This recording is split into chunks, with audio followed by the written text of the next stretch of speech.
जय हिंद। आप सभी का स्वागत है आपके अपने YouTube चैनल बिनोटी टीचिंग सेंटर में। तो आज हम लोग उपस्थित है इस सप्ताह के रसायन विज्ञान के दूसरे क्लास में। Welcome to all guys in your chemistry classes. आपको मालूम है हम पढ़ रहे हैं चैप्टर 1, जिसमें हमारा जो अभी पिछले वीडियो में यानी कल का जो टॉपिक था वो था रासायनिक समीकरण। दो प्रकार के होते हैं, संतुलित समीकरण और असंतुलित समीकरण, जिसमें मैंने आपको डिफिनीशन बता दिया था और समझा भी दिया था। उम्मीद है आप लोगों को दोनों जो पॉइंट थे, संतुलित समीकरण, असंतुलित समीकरण और तीसरा अनस्वरता के नियम समझ में आ गए होंगे। चलिए बिना देरी के आज शुरू करेंगे। आज का हमारा जो टॉपिक है, कुछ रासायनिक समीकरण को संतुलित करना। हम सीखेंगे कि किस प्रकार से असंतुलित समीकरण को संतुलित करेंगे। तो सबसे पहले हम क्या करते हैं, हमारे पास क्वेश्चन आपको दिखाई दे रहा होगा। हम क्या करते हैं कि बाएं तरफ और दाएं तरफ जो भी तत्व है उनके परमाणु के जो संख्याएं हैं उनको क्या करते हैं, लिखते हैं। तब पता चलेगा कि किधर समान है किधर असमान है।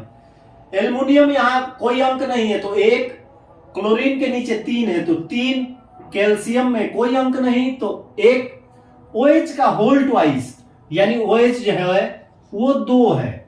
एल्युमिनियम यहां 1, यहां OH 3 है, कैल्शियम का कोई अंक इसके सामने नहीं तो 1 और क्लोरीन का 2। अब देखिए एल्युमिनियम 1 है, एल्युमिनियम 1 बराबर है, क्लोरीन 3 है लेकिन यहां क्लोरीन 2 है। तो सबसे पहले क्या करेंगे, यहां OH 3 है, यहां OH 2 है। तो सबसे पहले हमें अपने दिमाग में रखना है कि कौन सी संख्या हम कहां बैठाएंगे तो हमारा जो कम है वो दोनों बराबर हो जाए। तो देखिए सबसे पहले हम क्या करते हैं, सूत्र को नीचे लिख लेते हैं, हमारा जो क्वेश्चन दिया है। अब उससे क्या होगा कि हमें समझने में आसानी हो जाएगी। AlOH का होल थ्राइस प्लस CaCl2। अब देखिए हमें दिमाग में रखना कि किस अंक से हम गुणा करें या कौन सा अंक कहां बैठाएं कि हमारा बराबर हो जाए। देखिए इसमें 2 है और इसमें कितना है, 3 है। तो यदि हम 3 में 2 से गुणा करेंगे तो कितना हो जाएगा, 6। तो यहां सबसे पहले बैठाते हैं 2। क्या बैठाते हैं, 2। और 2 में 3 से करेंगे तो कितना होगा, तो यहां बैठा देते हैं 3। ठीक है। अब देखिए क्लोरीन यहां सेम है, 3 है और यहां 2 है, तो यहां करेंगे 3 और यहां कर देंगे 2। यानी जब क्वेश्चन हमारे सामने आएगा समीकरण, तो सीधा सीधा हमें दिमाग लगाना है कि जो कम ज्यादा है, यहां 3 है और यहां 2 है, तो 2 में 3 से करेंगे तो 6 और 3 में 2 से करेंगे तो 6। तो हम क्या करते हैं, और जिस सूत्र के आगे कोई अंक नहीं है तो वो सिंगल होता है। अब देखिए अब क्या करते हैं, बैठा लिए हैं हम, अपना कॉमन सेंस है, कोई जरूरी नहीं मैंने 2 3 बैठा दिया तो आप भी बैठा देंगे। जिस हिसाब से आपका कैलकुलेशन बराबर आना चाहिए वैसे अंकों को आप यहां निरूपित करेंगे, सिंबलित करेंगे। When we balanced a equation, first of all count a left side and right side elements of atoms and put a value of any digit, then LHS equal to RHS। हम अपने कॉमन सेंस से देखेंगे कि दोनों पक्ष में कौन कौन से अंक को बिठाया जाए ताकि ये दोनों बराबर हो जाए। अब चलिए एक बार आइए आप लोग बोर्ड पे देखते हैं। यहां एल्युमिनियम के आगे 2 है तो ये हो गया 2। अब देखिए Cl3 है, ऊपर 2 है तो 3 into 2 = 6। Calcium 3, 2 into 3 = OH 6। अब देखिए ये हो गया 2 और 2 into 2 3 जा 6, द्वितीयाई 6। कैल्शियम हो गया 3, 3 दूनी 6, 3 2 जा 6। तो ये नंबर मैं इसलिए ये नंबर अपने क्वेश्चन में आप लोग मत लिखिएगा, आंसर में भी मत लिखिएगा। बस मैं ये दिखाना चाहता हूं कि देखिए अब दोनों तरफ आप देख लीजिए, एल्युमिनियम 2 है तो इधर भी 2, क्लोरीन इधर 6 है इधर भी 6, कैल्शियम 3 है कैल्शियम 3 और जो OH है 6 है OH 6। यानी LHS बराबर बायां पक्ष जब दाएं पक्ष के बराबर होता है किसी रासायनिक समीकरण में तो उसे हम कहते हैं संतुलित समीकरण। इंग्लिश में लिखेंगे बाबू बैलेंस्ड इक्वेशन। उम्मीद है आप लोगों को समझ में आ गया होगा, तो इसको लिख लीजिए।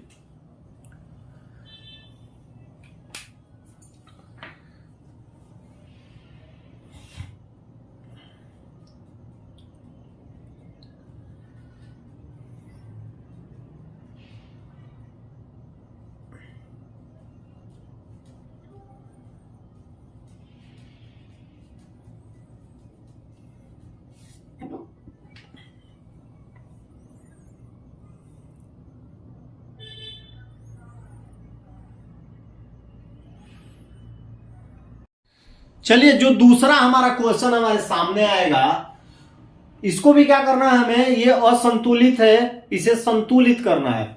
तो सबसे पहले क्या करेंगे, हम देखेंगे इनके परमाणुओं की संख्या बाएं और दाएं तरफ। फेरस यानी आयरन जो है वो है 1, हाइड्रोजन 2, ऑक्सीजन 1। फेरस 3, ऑक्सीजन कितना है 4 और हाइड्रोजन 2। इसमें क्या आपको समानता नजर आ रही है, सिर्फ जो हाइड्रोजन है वो 2 है, इधर भी 2 है, लेकिन ऑक्सीजन क्या है 1 है, फेरस 1 है, इधर ऑक्सीजन 3 है और ऑक्सीजन 4 है और फेरस 3 है। सबसे पहले मैं क्या बताया, जब हमें संतुलित करना रहता है तो सबसे पहले जो ऊपर वाला हमारा क्वेश्चन है उसको सीधा सीधा थोड़ा उनके बीच में गैप देकर नीचे लिख लेते हैं। सबसे पहले हम लिखेंगे Fe प्लस H2O, फिर इधर Fe3O4 प्लस H2। अब देखिए बाबू हम क्या करेंगे, हमें कुछ करना है तो सबसे पहले क्या करना है, अपने दिमाग की बत्ती जलाना है। दिमाग की बत्ती जलाते हैं। इधर जब Fe3 है और इधर क्या है, सिर्फ फेरस है और इसके साथ कोई नहीं जुड़ा है, तो यहां यदि 3 लिख दिए तो हमारा ये भी 3 और ये भी 3, ये दोनों क्या हो गए, बराबर हो गए। बाएं पक्ष में फेरस 3, इधर भी फेरस 3। अब देखिए इधर ऑक्सीजन है 4, यदि ऑक्सीजन यहां हमें 4 करना है तो हमें यहां क्या लिखना होगा, 4 से जब 1 में गुणा कर दिए तो ऑक्सीजन हमारा हो गया 4, और लेकिन हाइड्रोजन पहले कितना था, 2 था, अब कितना हो गया 4 2 जा 8, 4 दूनी 8। तो इधर यहां यदि 4 कर दिए, यदि यहां पे 4 कर दिए तो ये कितना हो गया 4 2 जा 8।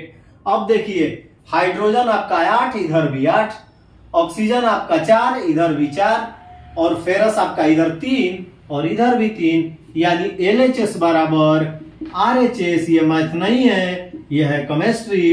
तो मैं आपको बताया था, ये आप लिखिएगा मत LHS RHS। मैंने आपको बताया था कि जब बायां पक्ष दाएं पक्ष में दाएं पक्ष के बराबर हो वैसे समीकरण को संतुलित समीकरण कहते हैं। तो ये आपका जो इक्वेशन है वो हो गया बैलेंस्ड।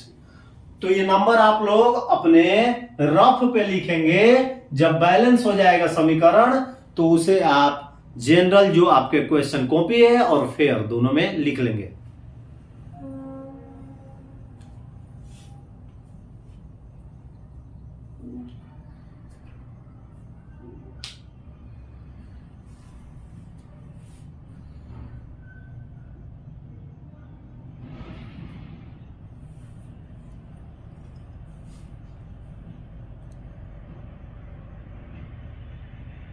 चलिए जब हम तीसरे क्वेश्चन की ओर चलेंगे तो देखेंगे हमारा जो क्वेश्चन है वो फिर हमारे सामने आया तीसरा, H2 plus O2 arrow H2O।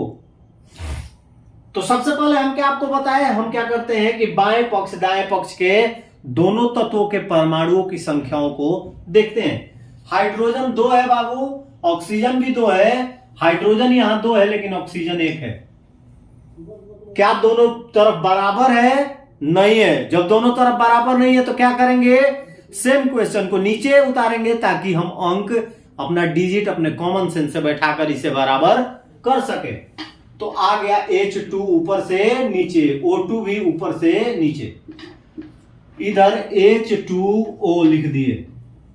पहले हमारा 1 था और इधर 2 था, तो यदि हम यहां 2 बिठाएंगे तो 2 से 1 में गुणा कर दिए तो ऑक्सीजन हमारा हो गया 2, यहां भी ऑक्सीजन हो गया 2। ऑक्सीजन हमने बराबर कर लिया। अब इधर जब 2 बिठा दिए तो हाइड्रोजन हो गया 2 2 जा 4, यानी 2 दूनी का 4, लेकिन पहले 2 था तो यहां क्या करेंगे 2 बिठा देंगे तो 2 दूनी 4। अब देखिए हाइड्रोजन 4 हो गया, ऑक्सीजन 2, ऑक्सीजन यहां 2 और हाइड्रोजन 4, यानी बाएं पक्ष के प्रत्येक परमाणुओं की संख्या जब दाएं पक्ष के प्रत्येक परमाणुओं के संख्या के बराबर हो जाए तो ऐसे समीकरण को हम संतुलित समीकरण कहते हैं। ये हमारा जो हो गया वो बैलेंस हो गया, बैलेंस यानी संतुलित। नंबर मैं बोल रहा हूं, आप लोग इसे रफ में बनाएंगे नंबर के साथ। जब ये बैलेंस हो जाएगा तो इसे अपने कॉपी पे जहां आपका क्वेश्चन होगा लिख लेंगे। तो आज के लिए इस वीडियो में बस इतना ही, कल फिर मिलेंगे अगले वीडियो में। और जो भी आपके नोट्स, जो भी आपकी बुक्स हैं, उसमें संतुलित समीकरण करने वाले जितने भी क्वेश्चन हैं सब रगड़ डालिए। यदि नहीं समझ में आए तो कमेंट बॉक्स में कमेंट कीजिएगा, मैं फिर से इसे समझाने की कोशिश करूंगा। चलिए कल फिर मिलते हैं, तब तक के लिए आप सभी को जय हिंद। इसको नोट कर लीजिए।